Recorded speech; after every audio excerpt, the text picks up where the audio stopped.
sempre sonhei em ter um negócio. Quando eu casei em 1993, um dia desse, há 30 anos atrás, eu só tinha mesmo a lindeza porque é de nascença, né? Olha a inveja aí, isso é inveja. Mas eu lembro que eu juntei um estocado, Edson, e aí eu e a Sueli fomos jantar. Fomos de bais, né? Não tinha... Bais é para os ricos, né? Os outros é busão, né? Mesma coisa, né? E aí, lá naquela peixaria da Cidade Nova. Quem foi lá naquela peixaria que era antiga, né? Como era o nome, né? Bom Gosto, eu acho, uma coisa assim, né? Era isso, era? Cara, aquele peixe tambaqui ao molho de camarão. Dá até vontade, né? Enquanto faziam ali, preparavam o nosso peixe, eu peguei um guardanapo e escrevi algumas metas que eu queria na vida. Então eu disse, eu não tinha nem segundo grau. Como eu disse, só a lindeza mesmo, porque é de nascer. E então eu disse, eu quero fazer uma faculdade. Naquela época só tinha o FAM, Newton Lins, que não era tão aceita no mercado, e o CIESA, né? E eu disse, eu quero fazer uma faculdade. Então eu resolvi estudar. E eu fiz, ao invés de um segundo grau, fiz 2. Se eu vou compensar o tempo. E depois eu comecei a cursar economia, depois cursei administração, com ênfase em marketing. Já tinha feito teologia. E eu comecei a trabalhar, o meu foco era ser rico, ficar rico, ganhar dinheiro, rico. E Deus permitiu. Tanto é que quando eu tinha 37 anos, também um dia desse, eu entendi que Deus tinha me dado uma oportunidade de fazer as coisas, Ele me abençoou, mas Ele me fez entender que até ali eu tinha andado do meu jeito, mas ali para frente eu tinha que andar do jeito dele. E eu disse, Senhor, daqui para frente eu quero andar nos negócios do teu jeito. Eu quero prosperar te servindo. Você diz, você não estava na igreja? Eu estava, mas eu não sabia ele totalmente. Não estava tudo consagrado. E ali eu recebi um teste gravíssimo. Eu perdi muitas coisas dos meus negócios. E eu fiquei em uma situação muito complicada. E o Senhor me reconstruiu dizendo, eu sou a fonte do teu sustento. Então, o segredo que eu descobri, só isso aqui já valia a palestra de hoje, tá? Que eu vou dizer, vocês ainda nem ouviram o que tem pela frente, que é muito melhor do que isso que eu vou falar, mas só isso já valia. Já valeria. Quando você coloca o Senhor na frente, esse entendimento é o master entendimento, é o máximo. Seja você uma médica, uma doutora Sonja, que eu sei que ela colocou. Que você confia ao Senhor que Ele já te deu. É como se devolvesse para Ele a capacidade. E você percebe que você realmente não trabalha mais para o teu cliente ou para o teu patrão, mas que é a Deus que você presta conta. Você presta contas. Porque foi Ele que te deu o talento, a habilidade. E o grande segredo de sucesso que eu descobri na prática foi: você deve, de fato, prosperar servindo ao Senhor. Eu guardei essa frase no meu coração. Você vai ter o sucesso que Deus preparou para você se realmente você decidir, faça o que você faz. Você pode ser um vendedor de picolé. Você pode ser um engraxate. Não importa o que você é. Você pode ser um mega empresário, um mega diretor de alguma empresa. Se você coloca o Senhor na frente, você vai fazer diferença nessa área. Pode crer nisso. Então, isso mudou a minha vida. Eu não tenho preocupações como eu tinha antes, porque eu sei que eu estou na fonte. Eu estou ligado, igual uma tomada quando está ali. Você sabe que tem energia passando e vai carregar o teu celular, o teu aparelho. A conexão com Deus te dá a garantia de que o teu Pai está te sustentando. É por isso que eu aprendi a não me preocupar com os governos, cara, porque isso é loucura. A minha fonte não é o governo. Eu digo assim, eu faço é ajudar os governos, eu pago imposto. Entende? Então, hoje nós vamos ouvir uma experiência uma história de uma mulher que resolveu um dia seguir na carreira médica, que não é fácil. O médico tem até como é que chama o regulamento, como é que chama um juramento, né? Que ele não tem muita vida dele não, né, Gabi? A Gabi está nessa, né?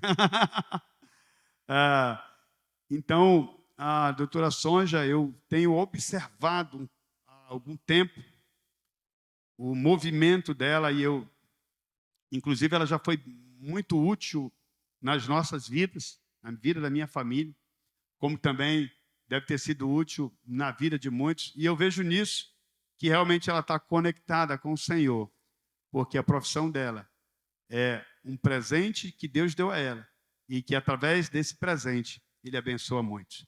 E ela também é uma pessoa bem-sucedida. Ela é próspera porque a bênção do Senhor está sobre ela. Eu quero que nós possamos dar uma salva de palmas ao Senhor pela vida da irmã Sonja, doutora Sonja. Quero convidá-la a vir aqui à frente. Já de antemão, eu quero agradecer por você ter aceitado o nosso convite de poder compartilhar a sua história conosco.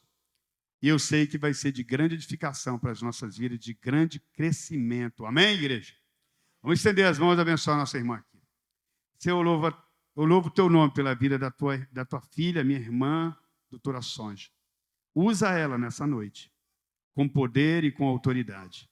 Que o Senhor fale através dela. Abre os nossos ouvidos, Senhor, para que nós possamos receber, nos alimentar da sua experiência, da sua jornada de vida, tanto na área profissional, como também o uso na área ministerial, através da vocação que o Senhor deu a ela, Senhor Deus, de trabalhar tão eficientemente, com tanta excelência também na área social.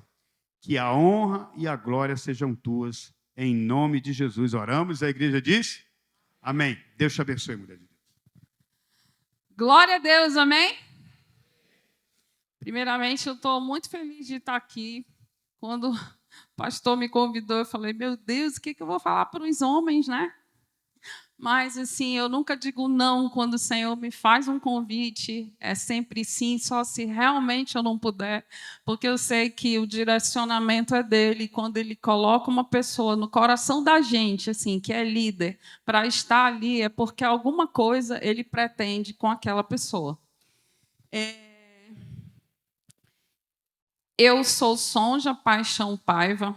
Eu tenho 52 anos. Lindaça, assim como diz o pastor Rubens.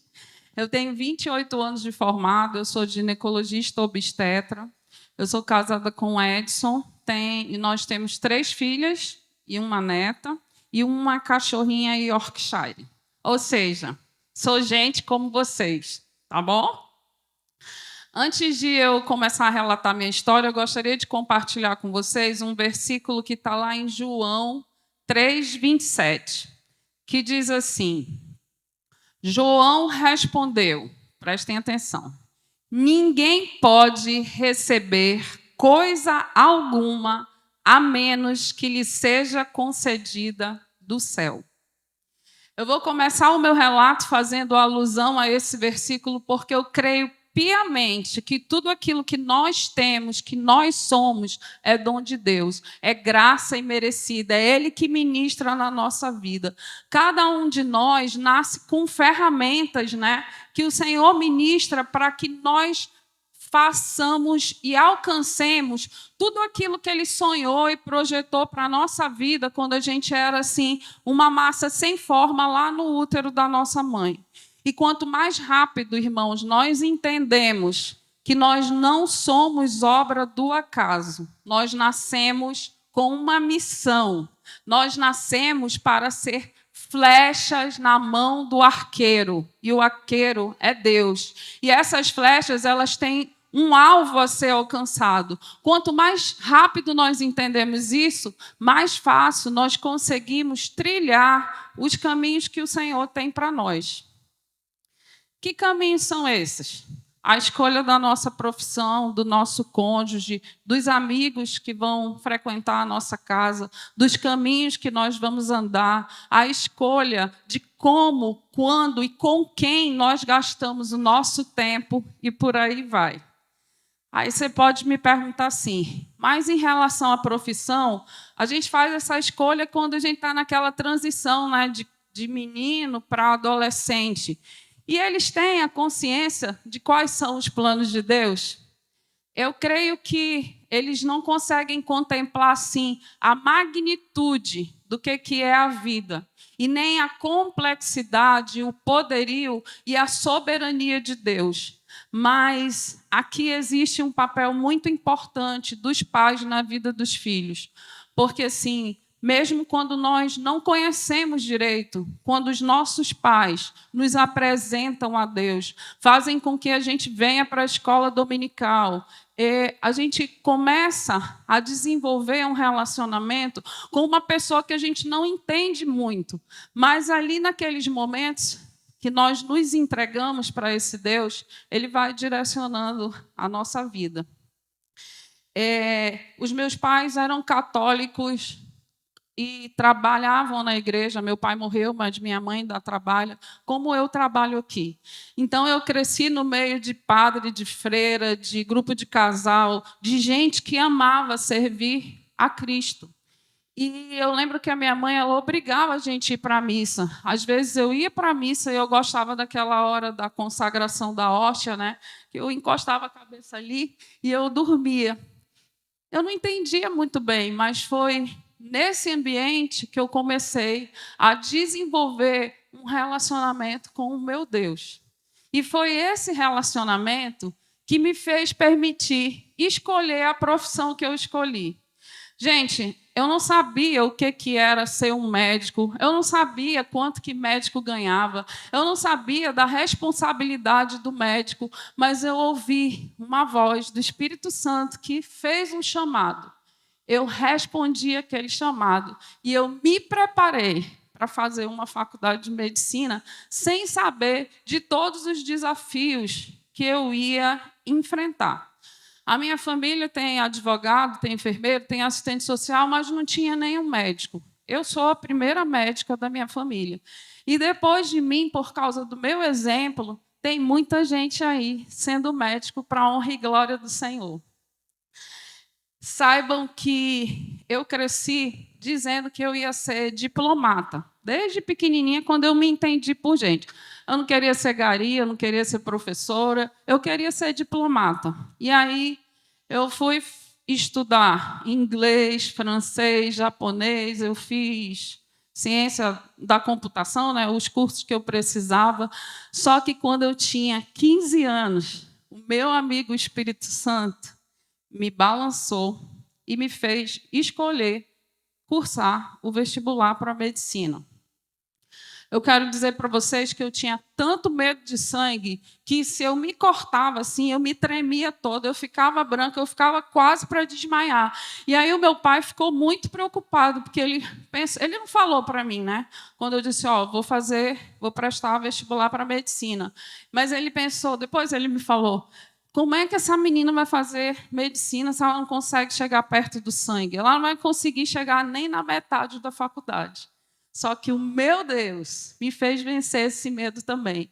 E eu creio que, se você tem algum medo aqui, mas se você estiver no caminho do Senhor, Ele vai afastar tudo e vai te preparar para você ser e viver tudo aquilo que Ele tem para a tua vida. Amém? O desejo de ser médica, ele ardia no meu coração. E aí eu mergulhei de cabeça, gente.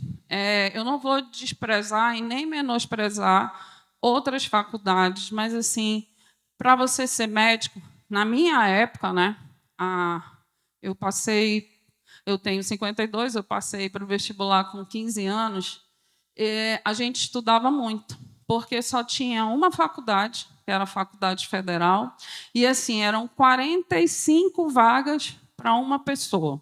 Não tinha cota, né, como tem hoje, não tinha faculdade particular, não tinha faculdade do Estado. Então, quem queria ser médico aqui em Manaus tinha que estudar. E aí eu estava no 3º ano do ensino médio, eu estudava num colégio chamado Auxiliadora, não sei se os mais novos conhecem, um colégio muito puxado, e o terceiro ano era assim, acumulava tudo, então eu estudava até 12 horas no colégio, almoçava, e aí de tarde eu tinha aula de português, de matemática, de física, de química, de biologia, de redação. Eu chegava em casa, gente, mais ou menos 21 horas todos os dias. Eu comia, dormia e acordava de madrugada para estudar, para o vestibular e para passar, porque não adiantava, né, eu passar no vestibular e não passar no colégio. Então, o que eu tenho para dizer para vocês é que os seus sonhos, se eles estiverem alinhados com os sonhos de Deus, eles vão se realizar. Mas você vai ter que pagar o preço. Não é verdade? Jesus podia ter dito lá para a pedra do Lázaro, pedra, rola aí. Mas ele não fez isso. Ele fez os homens rolarem a pedra para mostrar que nós temos o nosso papel nas nossas vitórias. Nós precisamos pagar preços por nossas vitórias. E eu me senti ali como aquelas formigas lá do livro de Provérbios, sabe? Que andava para um lado, para o outro, não parava, fazia isso, fazia aquilo, mas eu tinha um objetivo. E aos 16 anos de idade, eu passei no vestibular, colocada entre os primeiros lugares, e fui cursar medicina na Universidade Federal do Amazonas. Hoje eu vejo com muita tristeza que os jovens eles não valorizam aquilo que eles têm. Porque existem muitos cursos online que a gente pode se preparar para alguma coisa, pode fazer curso de inglês, curso de francês, curso de computação. Na minha época, o coitado do meu pai ia e vinha, me deixava, me buscava, porque aí também eu ressalto a importância dos pais na vida dos seus filhos. Os meus pais, dentro das condições deles, eles pagaram para mim todos os cursos que eu queria fazer. Eu sempre li e eu continuo lendo muito. E eles compravam os livros que eu queria. E até hoje eu cultivo esse hábito na vida das minhas filhas. Se elas querem fazer um curso, se elas querem um livro e eu tiver condição de pagar, eu pago. Sabe por quê? Porque eu entendo que a sabedoria que vem de Deus e o conhecimento que vem do homem, ele é o que faz a diferença entre um profissional e outro. Você pode ser médico, como eu conheço muitos médicos, que são medíocres, que não estudam, que tratam mal as pessoas, que cometem erros graves. Por quê? Porque eles estão ali, mas eles, na realidade, não vivem a profissão que eles deveriam viver. E eu vejo que a nossa geração, hoje, ela é muito despreparada, porque é uma geração medrosa, que não luta por aquilo que ela deseja, não é verdade? Muitos filhos nossos, eles querem fazer medicina, eles querem fazer direito, eles querem ser piloto de avião, mas eles não querem estudar. Eles têm medo de receber resultado de concurso, resultado de prova. Na nossa geração não era assim, né, pastor? A gente metia a cara e ia embora e Deus abençoava. E eu creio que Ele ainda abençoa, mas as formiguinhas, elas precisam deixar a preguiça de lado e precisam trabalhar. Amém? Nesse ano de preparação para o vestibular, gente, enquanto a minha família viajava, os meus amigos iam para o sítio, iam para a festa, eu estava estudando. Eu perdi muita coisa e continuo ainda no dia de hoje a perder muita coisa. Por exemplo, ontem foi feriado, eu estava trabalhando. Agora, antes vocês estavam lá na casa de vocês, ou foram tomar um banho de piscina, comer um peixinho, mas eu estava trabalhando. Só que eu sei o fruto disso que eu vou colher, entendeu? A vida de médico, a vida de quem baixa a cabeça para estudar por alguma coisa, é uma vida de sacrifício. A gente abdica de muitas coisas para conseguir outras que o nosso coração almeja. Então, você aí que deseja alguma coisa, procure ver qual é a prioridade da sua vida. Procure ver se você está num sítio. É mais importante do que você estudar para o concurso que vai ter na prefeitura agora. Procure ver se você viajar. É mais importante do que você estar frequentando uma faculdade, do que você perder uma prova. Tudo aquilo que a gente escolhe na nossa vida vai ter uma colheita. Tome cuidado com aquilo que você está escolhendo. Tome cuidado com aquilo que vai ser a sua colheita. Eu vou falar um pouquinho sobre a faculdade de medicina. A faculdade de medicina tem uma carga horária diferenciada de todas as faculdades. A maioria das faculdades, você pode estudar de manhã, de tarde ou de noite, né? No nosso caso, a gente tem aula de manhã, tem aula de tarde e tem aula de noite. A gente tem aula dia de sábado, a gente tem aula dia de domingo. Então, normalmente você não consegue trabalhar e a quantidade de matéria para estudar é muito grande. É uma faculdade que exige muito daquele que se propõe a fazer a faculdade. Eu ia me formar com 22 anos de idade, mas por causa de 2 greves que tiveram, eu me formei com 24. E o mais importante é que, durante o meu período de faculdade, eu não fiquei só naquele feijão com arroz, né? De ter a aula, fazer a prática. Eu estudei, naquela época, eu passei para alguns concursos para ser acadêmico no Pronto-Socorro 28 de agosto, no Hospital Tropical, no Pronto-Socorro do Getúlio Vargas, que funcionava naquela época, também na UTI do Getúlio Vargas. Então, eu alternava, dia de segunda eu estava aqui, dia de terça eu estava lá, e eu ganhava um dinheirinho com isso, para não, pesar muito também na costa dos meus pais, porque o material nosso é muito caro. Tem livros hoje que custam 700, 600 reais, e você precisa do livro, você não tem como estudar assim, porque a gente tem que riscar, tem que desenhar. Então, os pais também têm um papel importante. Meus pais, eu agradeço demais a vida deles, porque eles foram meu esteio financeiro, meu esteio emocional, meu esteio espiritual. E aqui eu digo para vocês, estimulem os filhos de vocês, segurem na mão deles. Quando eles estiverem ali meio cansados, querendo desistir, dá uma injeção de ânimo, porque isso faz muita diferença na nossa vida. E, nesse tempo de faculdade também, eu participei de 2 projetos científicos que foram publicados, e eu também dava plantão com alguns médicos amigos dos meus pais, para aprender, gente, a fazer cirurgia, para aprender clínica, porque eu não queria ser um médico qualquer. Eu queria ser um médico que soubesse tratar o meu paciente. Dentro de toda profissão, existem profissionais e profissionais, não é verdade? E eu oro em nome de Jesus que você seja um profissional comprometido com aquilo que você se propôs a fazer.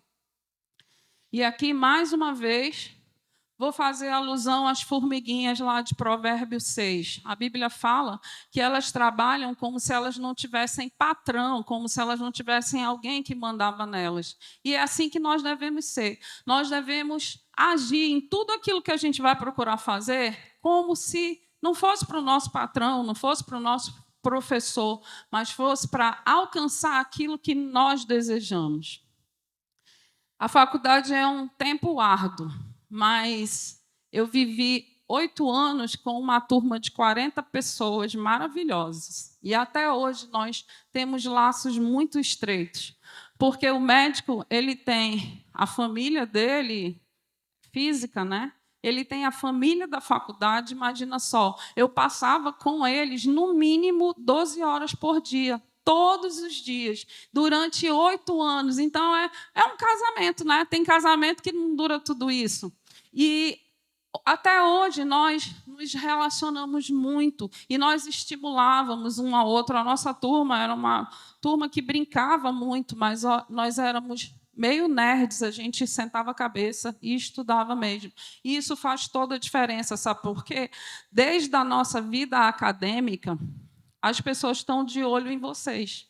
Eu sempre digo para as minhas filhas, quando vocês forem fazer um estágio, quando vocês forem fazer qualquer coisa, façam além daquilo que é proposto para vocês. Porque a pessoa que está ali do teu lado, ela está vendo. Se ela tiver de escolher entre um profissional que só faz o X e aquele que faz o X e o Y, ela vai escolher quem? O X e o Y, não é verdade? Então, vamos fazer tudo aquilo que a gente é capaz de fazer, mesmo que o nosso patrão não seja bom, mesmo que o nosso professor seja medíocre, vamos dar testemunho com a nossa vida da primazia do Senhor, da excelência do Senhor, porque muitas pessoas vão ver Deus através da sua vida e da sua profissão. Eles nunca vão estar sentados aqui, mas um dia eles vão te ver trabalhando, vão ver o teu patrão te xingando, vão ver que você está ali firme, porque você está firme na rocha. Você é um testemunho de Deus aonde você colocar a planta do seu pé. Eu prestei prova de residência para anestesiologia, eu passei em São Paulo, mas eu cursei ginecologia e obstetrícia aqui em Manaus. E se vocês me perguntarem como é que eu cheguei aí, eu vou dizer para vocês que eu não sei. Porque é uma profissão, o ginecologista obstetra, é uma especialização muito árdua. A gente trabalha demais, a gente vive num estresse, porque, assim, enquanto outros médicos, né, trabalham com o dedinho da mão, com a sobrancelha, com o nariz, com o médico ginecologista obstetra, ele trabalha com 1, 2, 3, às vezes 5 vidas. E a nossa obrigação, pelo menos é o que as pessoas esperam, é que nós entreguemos para os pais crianças saudáveis, bebês vivos, mães que não morrem durante o processo da gestação ou não morrem na sala de cirurgia. E eu não sei por que eu fui escolher ginecologia e obstetrícia, mas hoje eu entendo a minha missão nisso daí e mais tarde eu vou compartilhar um pouquinho com vocês. Quando eu era jovem, gente, vocês olham assim para mim, né? Eu sei costurar. Meu marido duvidava de mim. Eu sei costurar, eu sei bordar, eu sei desenhar, eu faço trabalhos artesanais. E eu gostava disso, mas eu nem... Por que eu gosto disso, eu não sei. Mas, quando eu comecei a faculdade, eu entendi que tudo isso me ajudou técnica cirúrgica. Hoje eu posso dizer que eu sou uma cirurgiã de excelência, gente. Tanto que no hospital, quando tem alguém assim, eu quero que a senhora me opere, a sua cirurgia é assim, é assado, você ouve da boca das pessoas aquilo que o Senhor vai testificar no teu coração, que você é um bom profissional. Isso daí faz bem para a nossa alma, faz bem para a nossa profissão. Eu sou ginecologista e obstetra, como eu falei, né? Eu tenho pós-graduação em perícia médica. Eu sou, gente, assim, aquele médico. A gente está aqui para falar sobre do zero ao triunfo, né? Não entendam isso como soberba, tá? Mas várias vezes eu cheguei no hospital e eu vi a enfermeira falar assim: graças a Deus que a senhora chegou. Aí eu já sei que tem uma bronca feia lá dentro que tem que decidir. Dentro do meio profissional, meus amigos gostam de estar trabalhando comigo, gostam de operar comigo. E teve até um fato recente, eu dou aula para residência médica, que é a preparação do médico para a especialização que ele quer. E eu estava no centro cirúrgico, teve um problema numa cirurgia ginecológica, e uma outra preceptora gritou assim: chama a Sonja agora que eu estou precisando dela aqui. E a residente ficou assim, ela não me conhecia, era a primeira semana dela. Aí depois ela me disse assim: doutora, eu quero ser uma médica igual a senhora, que quando tiver problema aqui dentro, difícil para resolver, que alguém lembre do meu nome. Gente, o que eu falei lá no João 3? Isso é dom de Deus. Não seria assim se não fosse o Senhor. Eu me orgulho, mas eu me orgulho pela glória de Deus, eu me orgulho pela excelência dele na minha vida, porque eu entreguei a minha profissão para ele.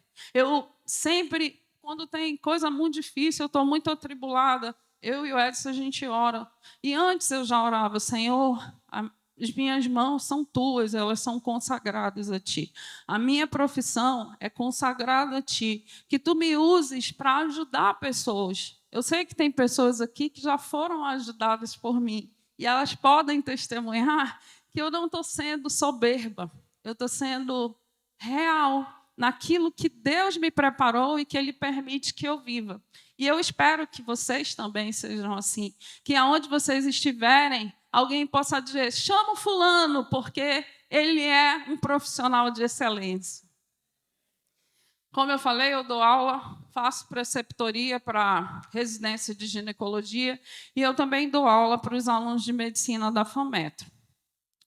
Vamos falar um pouquinho agora, gente, sobre a rotina do médico. Fecha os ouvidos aí um pouquinho, Gabi. É uma coisa muito difícil, viu, gente? Às vezes as pessoas olham para o médico e eles olham assim, a roupa que a gente veste, o carro que nós temos, a casa onde nós moramos, mas eles não sabem que por trás disso nós pagamos um preço. O salário do médico é diferenciado? É diferenciado, porque, ao mesmo tempo, eu posso trabalhar para o Estado, eu posso trabalhar para a prefeitura, eu posso trabalhar para uma instituição particular e eu posso trabalhar para mim mesmo. Só que o preço que eu pago nisso daí é que, muitas vezes, a minha família fica lá sem a mãe. O meu marido dorme algumas vezes por semana sem a minha pessoa. Mas, assim, existe uma carga horária muito alta na vida do médico. Fora isso, a gente tem o estresse da nossa profissão. Recentemente, a gente teve a epidemia do Covid, né? Vocês não têm ideia do que a gente vê. 2 pessoas morrendo com falta de ar e a gente ter que decidir que esse irmão vai para o respirador, mas o Rubem, que é mais idoso um pouquinho, não vai, porque a chance dele morrer é maior.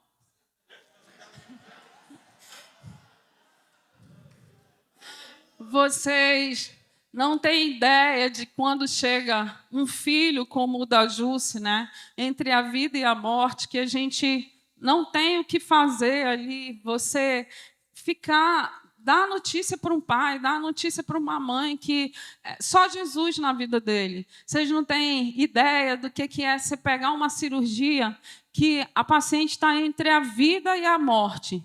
E a sua profissão, aquilo que você vai fazer ali, é o que vai determinar se aquela pessoa vai continuar viva ou não, fora o desígnio de Deus, tá, gente? Então, nós médicos, nós vivemos um estresse muito alto. Existe um alto índice de infarto e AVC no nosso meio.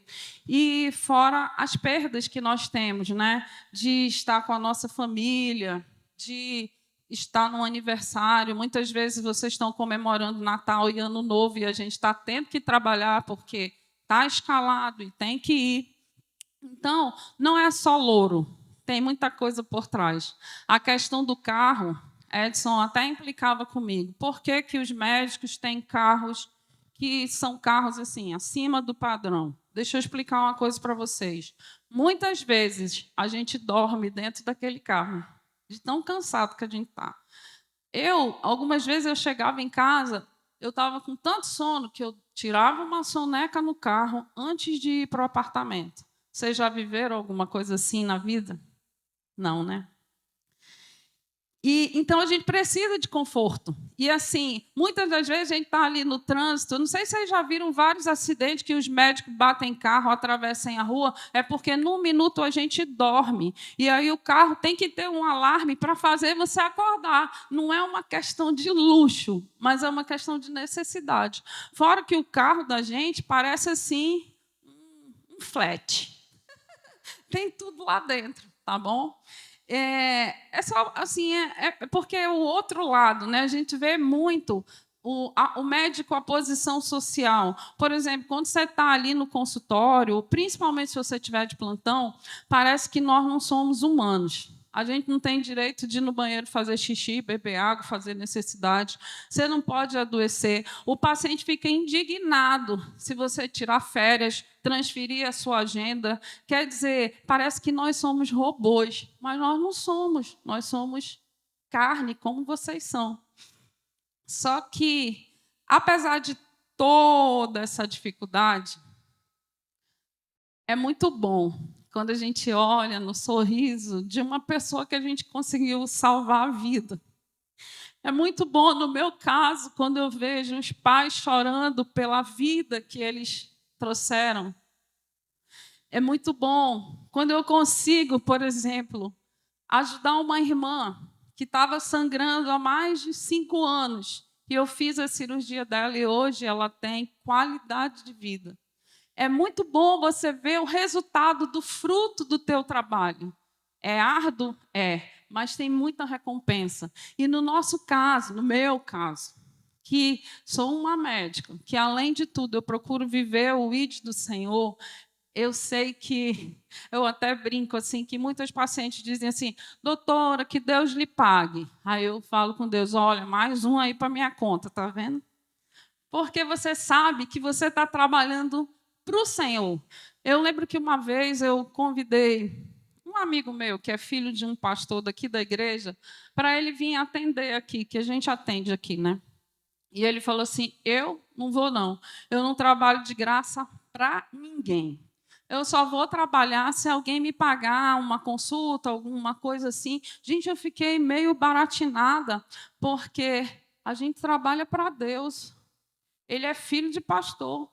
Ele sabe que o dom da medicina não é para qualquer um e é de Deus. Vocês conseguem entender? Isso existe no meio médico, mas também existe no meio profissional de cada um de vocês. Eu sei que tem gente que não estende a mão, que tem ali o bolso cheio de dinheiro, mas não tira R$ 10 para ajudar o seu irmão, para comprar um ingresso, né, do jantar para o irmão que não tem. E isso daí entristece o coração do Senhor. Lembre-se que tudo aquilo que nós fazemos para o nosso irmão, a gente está fazendo para Deus. Tá? Ser médico é um dom de Deus, sim. É um sacerdócio.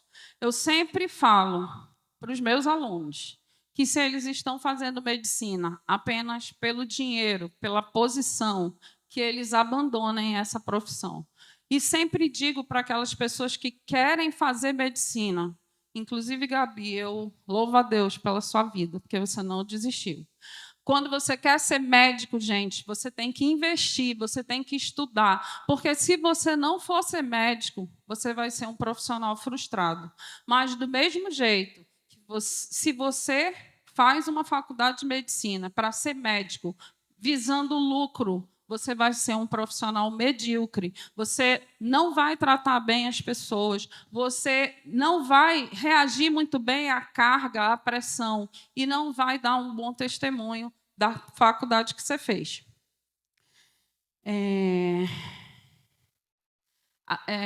As pessoas falam assim que nós somos meio soberbos, né? Todo mundo fala, médico não tem coração, é frio, coração de gelo. Deixa eu explicar uma coisa para vocês. Na faculdade, nós não somos ensinados a ver a pessoa como um ser completo, que tem família, que tem emoção. A gente é ensinado assim, a ver o coração, o cérebro, o dedo, o osso tal. É o corpo. Entendeu? É a doença. Não existe uma matéria tipo assim que ensine o médico a ser mais humano. Não existe. A gente até brinca que diz assim que os médicos se acham semideuses, né? Os cirurgiões acham que eles são deuses e os neurocirurgiões têm certeza que eles são deuses. Por quê? É uma soberba tão grande que, às vezes, atrapalha o relacionamento. Quando você consegue achar um médico que sente ali, que segure na tua mão, que te trate bem, nossa, parece assim que é um extraterrestre. Mas não é maldade, é porque nós não aprendemos isso. E eu confesso que no começo da minha carreira eu também era assim. E olha que, gente, o meu pai, quando eu me formei, ele disse para mim assim, filha, parabéns, mas eu vou pedir uma coisa para você, que você nunca destrate o pobre e o necessitado, que você nunca deixe de fazer pela pessoa que precisa aquilo que você pode fazer. Eu vim sendo tratada durante muitos anos. E hoje eu ajo assim, sabe por quê? Por causa do pedido do meu pai. terrestre, mas também por causa do meu Pai celestial, que lá em Mateus 25, ele diz assim: então os justos responderão, 25, de 37 a 40. Senhor, quando foi que o vimos faminto e lhe demos de comer, ou sedento e lhe demos de beber, ou como estrangeiro e o convidamos para a nossa casa, ou nu e o vestimos? Quando foi que o vimos doente ou na prisão e o visitamos? E o rei dirá, o nosso pai dirá: eu lhes digo a verdade, quando fizeram isso ao menor destes meus irmãos, foi a mim que o fizeram. Glória a Deus.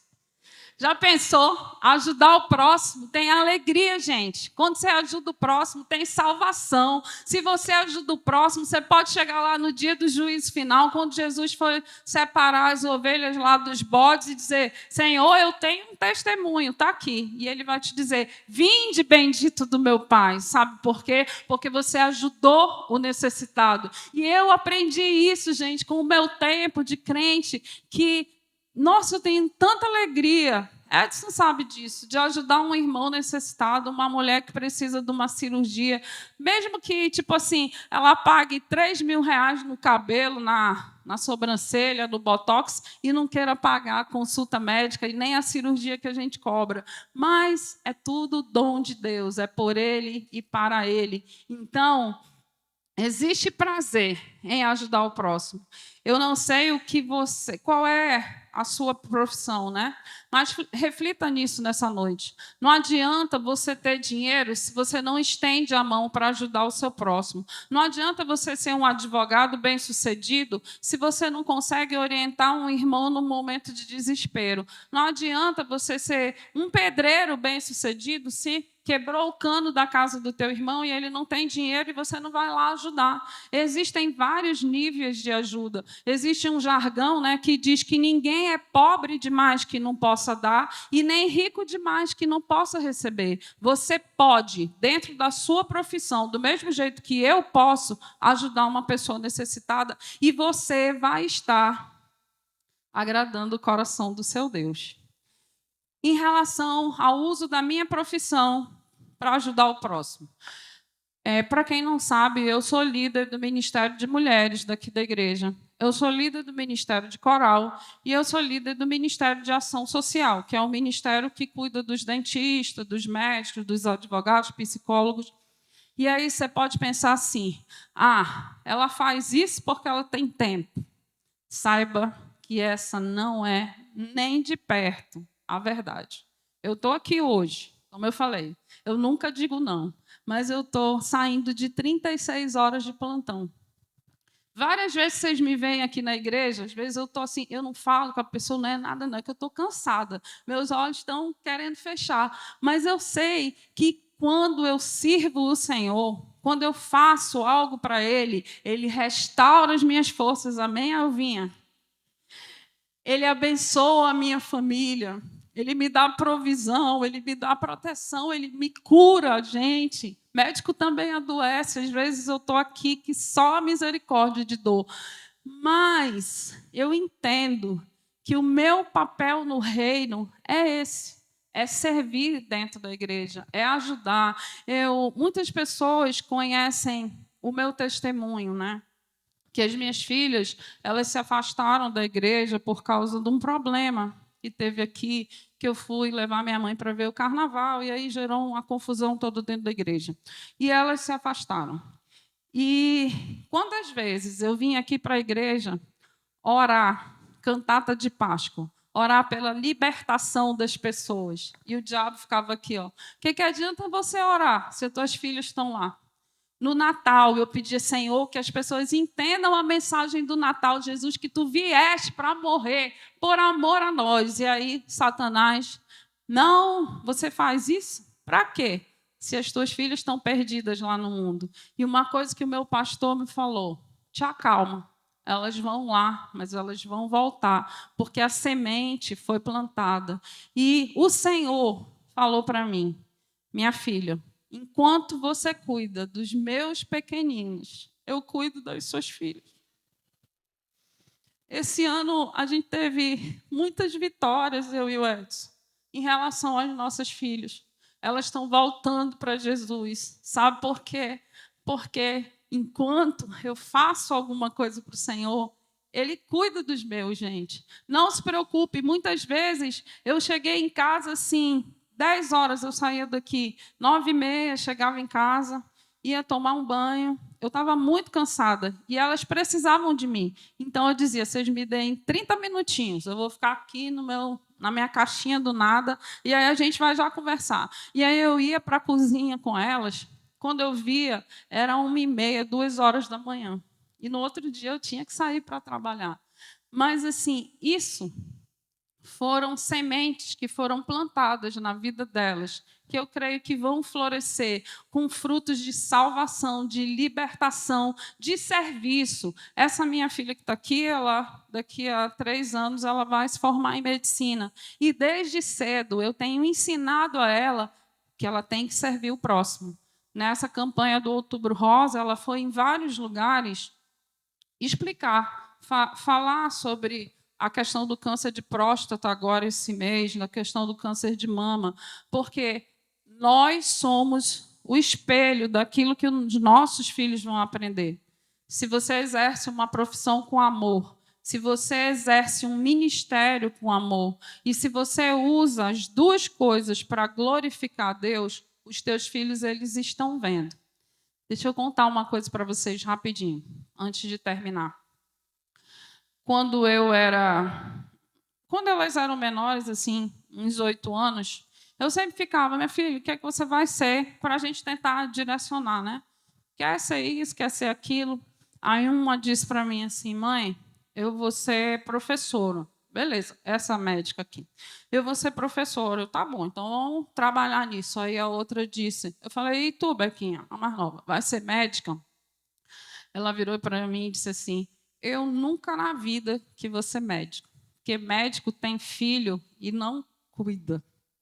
Gente, as lágrimas desciam assim dos meus olhos e eu questionei muito a Deus isso: Senhor, vale a pena eu estar ajudando o próximo e a minha filha está dizendo isso? E o Senhor falou: te acalma, porque ela vai crescer, ela vai entender. E hoje ela também quer ser médica, ela está terminando a faculdade de Direito esse ano, eu até pedi a oração de várias pessoas, ela passou na prova da OAB, mas ainda falta 1 ano para terminar a faculdade, e ela quer fazer faculdade de Medicina. Então, quer dizer, às vezes o diabo ele vai usar alguém para tirar o teu ânimo, mas não liga para ele, não. Liga para o que o Senhor fala. Liga para o que o Senhor diz de ti, da tua profissão, da tua missão, do teu sacerdócio dentro da tua igreja, do teu sacerdócio dentro da tua família. Lembra que eu falei para vocês que eu não sabia por que eu tinha escolhido a faculdade, a especialização de gineco e obstetrícia?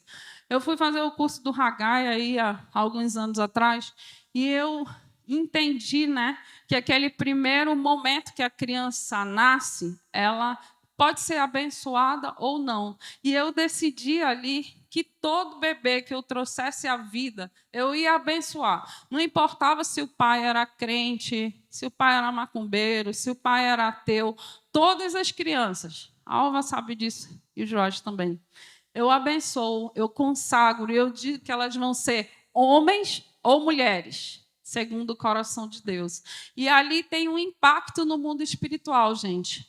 E outra coisa também é que quando eu tenho que dar diagnóstico de câncer, diagnóstico de morte de bebê, de aborto, que as pessoas estão muito baratinadas, eu seguro na mão delas. E eu oro com elas. E as primeiras palavras que elas vão ouvir ali não são decretos de morte, são decretos de vida. Porque eu seguro na mão delas e eu digo: é assim, o Senhor está segurando na tua mão e quem vai decidir ao fim dessa história é Deus, não é um homem, não é o decreto do homem.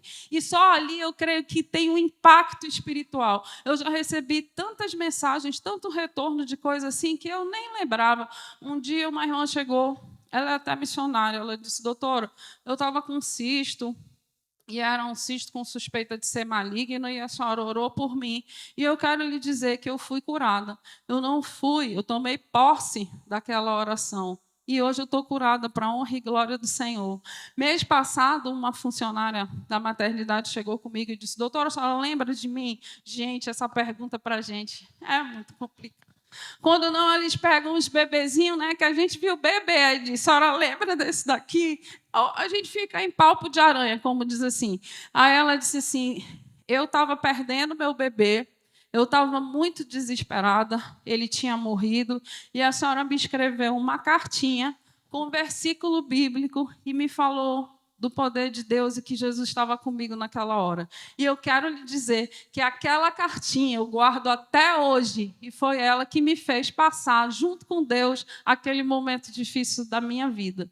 Então, o que eu quero dizer para vocês? Existe um chamado, existe um dom, que quem determina é Deus. Lá quando a gente está na barriga da nossa mãe, gente. Eu creio que a partir do momento da fecundação, o Senhor já tem programado a nossa vida toda. Pais, ajudem os seus filhos a entender qual é esse chamado deles. Ajudem os seus filhos a desenvolver um relacionamento com Deus, para que, mesmo que eles não entendam quem é Deus, eles tomem decisões baseadas naquilo que o Senhor quer para a vida deles. Em relação à profissão, seja o melhor que você puder, porque é assim que você vai testemunhar o Senhor na vida das outras pessoas. Em relação ao serviço, pergunte de Deus o que é que Ele quer que você faça nessa terra através da sua profissão. E faça, meu irmão, porque é pecado. Está escrito na Bíblia que quando nós não fazemos o bem, quando nós podemos, nós estamos pecando e desagradando o Senhor. Então, seja um instrumento de salvação, seja um instrumento de libertação, seja um instrumento de ajuda na vida daqueles que precisam, porque o Senhor está te olhando. Amém? Obrigada pela oportunidade.